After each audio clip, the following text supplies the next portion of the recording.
पहली गुरु माँ। छोटे से शहर में अनिल नाम का एक लड़का रहता था। बचपन में ही पिता की मृत्यु हो जाने के कारण परिवार की आर्थिक स्थिति बड़ी दयनीय थी। अनिल की माँ कुछ पढ़ी लिखी जरूर थी, लेकिन उतनी पढ़ाई से नौकरी कहाँ मिलने वाली थी। सो घर घर बर्तन मांजकर और सिलाई बुनाई का काम करके किसी तरह अपने बच्चे को पढ़ा लिखा कर रही थी। अनिल स्वभाव से थोड़ा शर्मीला था और अक्सर चुपचाप बैठा रहता था। एक दिन जब वो स्कूल से लौटा तो उसके हाथ में एक लिफाफा था।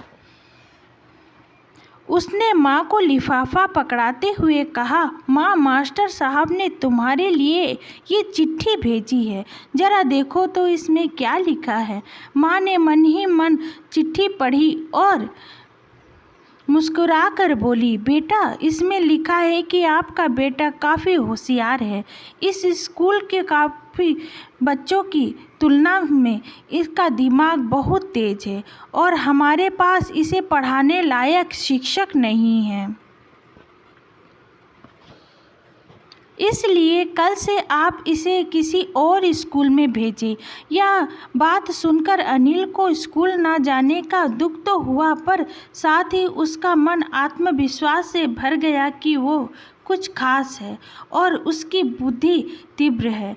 माँ ने उसका दाखिला एक अन्य स्कूल में करा दिया। समय बीतने लगा। अनिल ने खूब मेहनत से पढ़ाई। आगे चलकर उसने सिविल सर्विसेज परीक्षा भी पास की और आईएएस ऑफिसर बन गया।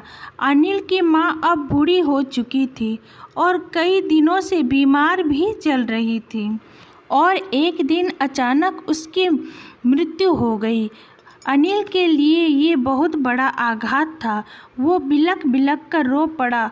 उसे समझ नहीं आ रहा था कि अब अपनी माँ के बिना वो कैसे जिएगा।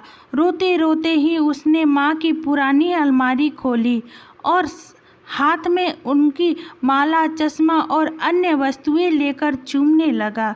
उस अलमारी में अनिल के पुराने खिलौने और बचपन के कपड़े तक संभाल कर रखे हुए थे। अनिल एक एक कर सारी चीज़ें निकालने लगा और अभी उसकी नज़र एक पुरानी चिट्ठी पर पड़ी। दरअसल ये वही चिट्ठी थी जो मास्टर साहब ने उसे 18 साल पहले दी थी। नम आँखों से उसे पढ़ने लगा। आदरणीय अभिभावक, आपको बताते हुए हमें अफसोस हो रहा है कि आपका बेटा पढ़ाई में बेहद कमज़ोर है और खेल कूद में भी भाग नहीं लेता है।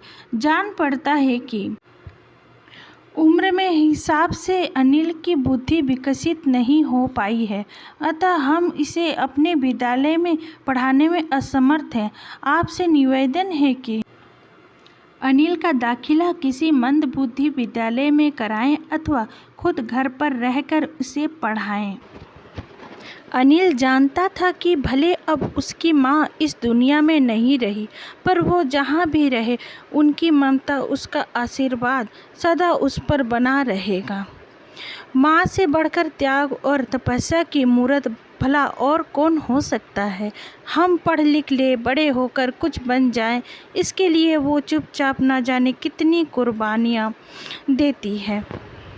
अपनी ज़रूरतें मारकर हमारे शौक़ पूरा करती है। यह तक कि संतान बुरा व्यवहार करे तो भी माँ उसका भला ही चाहती है। सचमुच माँ जैसा कोई नहीं हो सकता है। तो फ्रेंड्स, अपनी माँ से हमेशा बहुत प्यार करिएगा। अगर ये स्टोरी आप लोगों को अच्छी लगे तो कृपया चैनल को लाइक, शेयर, सब्सक्राइब करना ना भूलिएगा। Thank you for watching.